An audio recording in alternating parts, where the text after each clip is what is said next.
I'm very, very mad. Because why does it have to be like this? Alam mo yun? But I am very proud na mas in ordinary Davaoenyo, I woke everyone up. Because that's what Kitty said, call for help. And the only thing that I can do and I can think of was just go live and ask for help. Alam mo yung sa boses niya talaga na she was really scared. But she was trying her best to stay calm. Kami, I knew that was something serious. And the last thing I said to her na, Kitty, I got you. Kitty, I got you.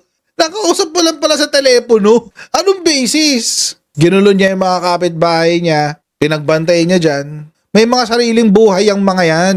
May mga pamilya yan. May mga trabaho yung iba dyan. Tapos binulabog nyo, inobliga nyo na bantayan ang bahay na hindi nila bahay. Na mahiya-hiya naman kayo.